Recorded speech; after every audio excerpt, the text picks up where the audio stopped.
not an economist, so I'll try to get my guests to help us with some of that. Just a quick trot through, if you're just joining us here at LBC, just a quick trot through what the Chancellor spoke about. Really quick trot through before I get to our guests.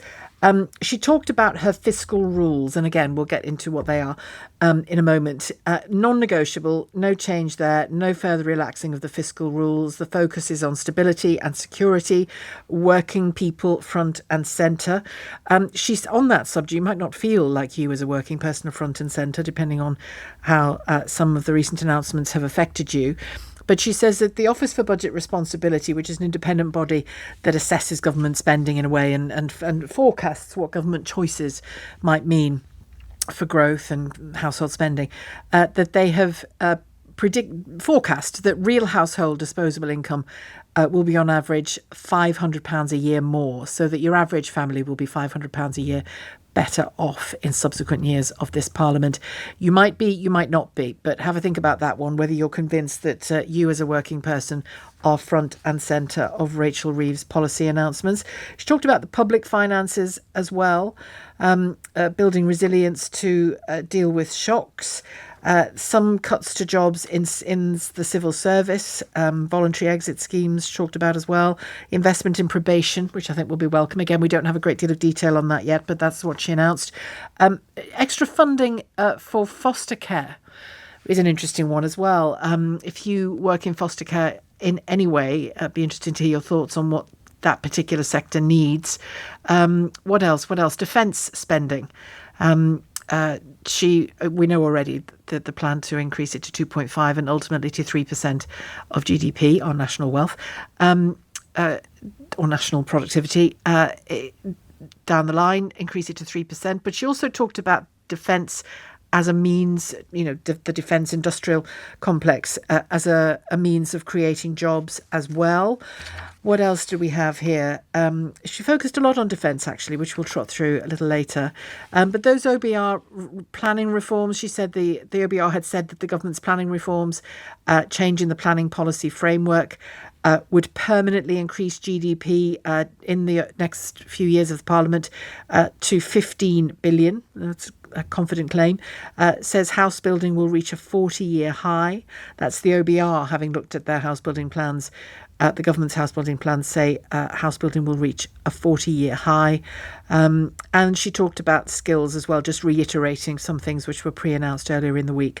£600 million to train people in construction and 10 new technical excellence colleges. Again, good moves, those, I would have thought. The OBR upgraded growth forecast for next year in a positive direction. But as Natasha was saying, Natasha Clark, LBC's political editor, not by very much, but still, up is up. And as I said, real household disposable income will, according to the OBR predictions, be on average £500 a year more. Mel Stride for the Conservatives, when he responded, eventually got round to criticising the government on something that I think genuinely is a weak point for them politically, these increases to national insurance for employers. NI tax increases for employers. An awful lot of people packing in as a result of that, saying they can't afford it. Let's get a sense, though, from our guests as to what this means. Jasmine Birtles joins me, personal finance expert and founder of moneymagpie.com. Hi, Jasmine. Good to have you on the programme again. Thanks. What stood out for you? Well, see, I think she talked a good game. I really do. I liked quite a few of the things that she said. As you've mentioned, you picked out some of them. I didn't believe a fair amount, if I'm honest. Certainly, the OBR idea that we as individuals, families, will be £500 a year or better off later on. I simply don't believe that. It may be because we're staring down the barrel of awful April right now with increased taxes, as you've mentioned increased national insurance, and all the increases in bills. I mean, I think for most consumers listening to Rachel Reeves today, it's sort of almost like fly swatting, frankly, because next month we've got council tax going up, water bills going up, TV license, car tax, gas and electricity, everything's going up, plus the national insurance problems and the difficulties that business are going to have. So I find it hard to believe, frankly, that things are going to get better, but maybe they will. I personally feel that there should be more tax cuts, actually, in order to improve growth. And I would like to see more that's done about cutting money going abroad rather than cutting help for the disabled. It doesn't make sense to Sorry, me, what do you frankly. mean by cutting money going abroad when you say Well, that? for example, we promised 10.5 billion to countries abroad to help with net zero Oh, I projects, this see. Yeah. sort of thing. And also the Ukraine payments. I'm very against that personally, 3 billion a year, that sort of thing. That would, if we cut those, that would immediately bring a huge boost to the economy, I consider, and would mean that we didn't have to make things difficult at this stage, at least. I also think the language politicians use to describe different groups of people is interesting, isn't it? Because the Yeah. idea that working people are this peculiar group of, particular group of people, many of the businesses that are affected by the increased national insurance, employer national insurance, they like us all to think, oh, business, Coca-Cola, business, the big Mm, Amazon, mm, business, but business yes. is in this country, it is the backbone. Small and medium-sized businesses are the Yeah. backbone of our economy, and it's often family-run firms, individual Yeah. firms with 2 or 3 employees.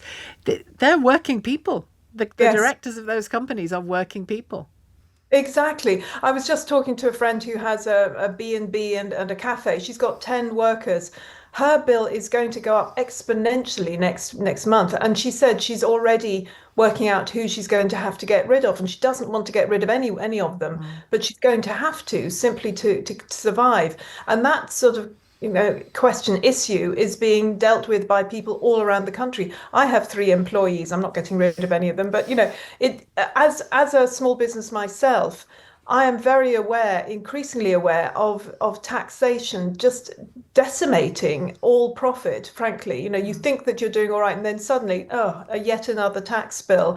And there comes a point where quite a lot of people, as we're already seeing, are just thinking, well, why bother? Why bother working? Why bother having a business? Why bother living in this country? And we have been seeing, as I'm sure you've covered, tens of thousands of very rich, high net worth people who pay a lot of tax, maybe not as much as they should, but they pay a lot of tax, simply leaving, going to Dubai, going to Cyprus, to these sort of places. And we really could do with them staying because we need the tax that they pay. Do you And it's going do, to be a problem.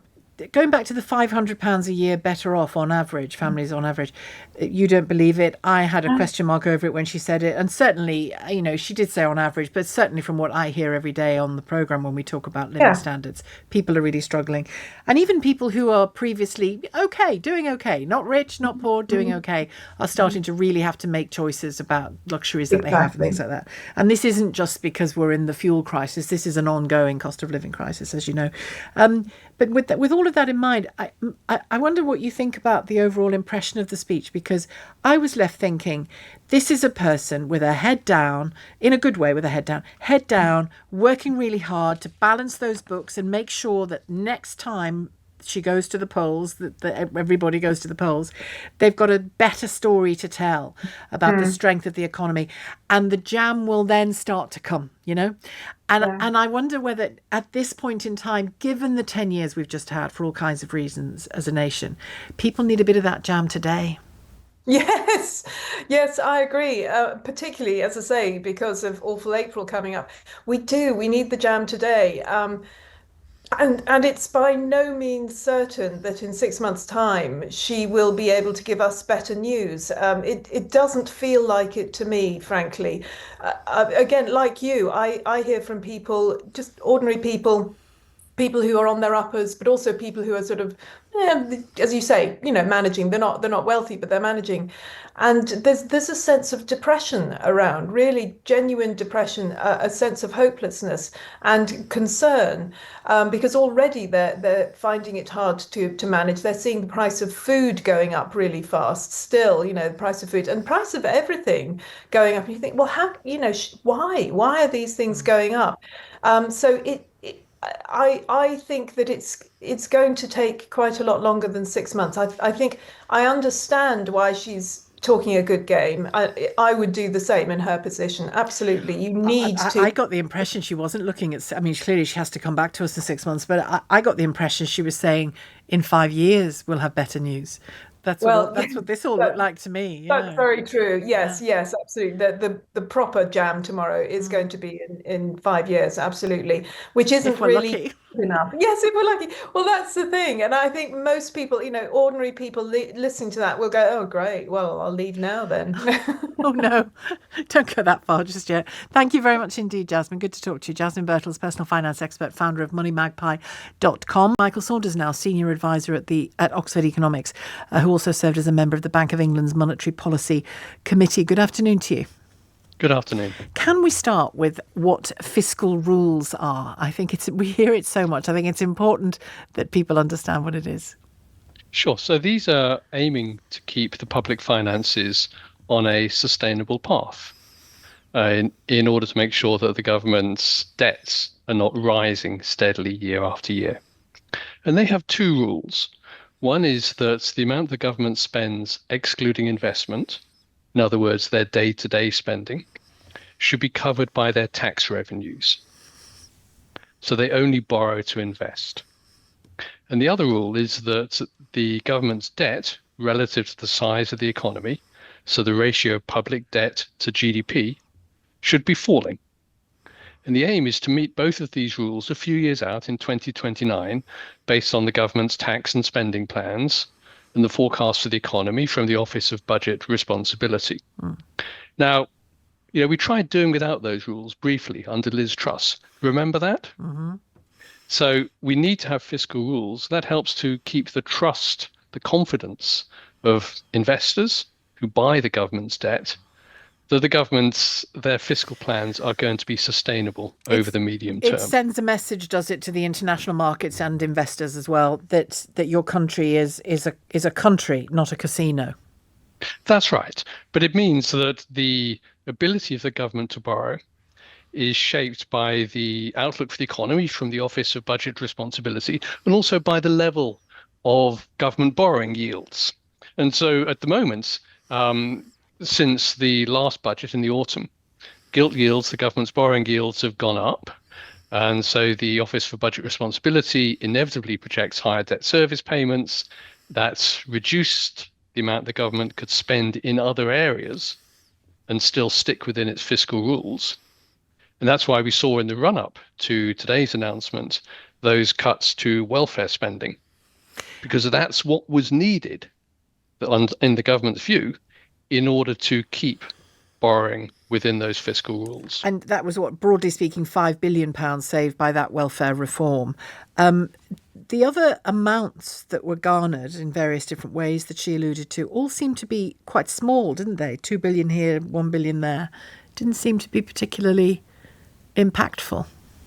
Yes, and the extent to which the government has had to trim its tax and spending plans is quite modest. But they have still had to tighten things. Right? So they've had to cut overall public spending for the next few years. Now, in one sense, you could say, well, look, it's crazy for the government to be in a position in which they're having to cut public spending in order to meet uncertain forecasts.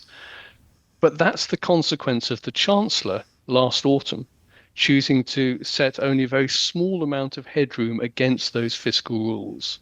It means that even a modest change in the economic outlook, lower growth or higher bond yields, means that the Chancellor is then forced to cut. A more prudent Chancellor would have set greater headroom, and that would have made her plans more robust, less need to change them in the face of changes in the economic outlook. Because it would have built in room to manoeuvre. Exactly. On some of the things, just finally, on some of the things that she alluded to, that clearly are things in the medium to long term that we'll see improvements with, hopefully, but hard to tell. So there was positive news, or positive forecast anyway, from the OBR on house building reaching a 40-year high, I should say, on planning reforms permanently increasing GDP by 15 billion. That's one of the good figures, 15 billion, by the end of the Parliament, broadly speaking, that kind of thing.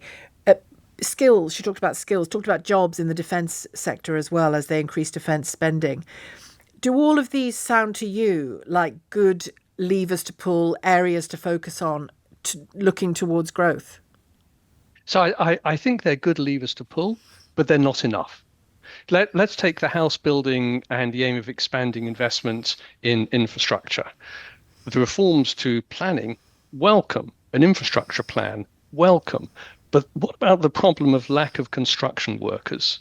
At the 10 moment, 10 new technical excellence colleges, 60 million to train, but again, chicken Sure. feed. So maybe in 5 or 10 years' time, we'll have enough construction workers to start building all these extra houses, but we don't now, and we need them now. I have to say, I think what they should do if they want to accelerate this process is to have a visa regime for construction workers, something which would allow us to bring in the staff that we need to build these houses because we need the building urgently.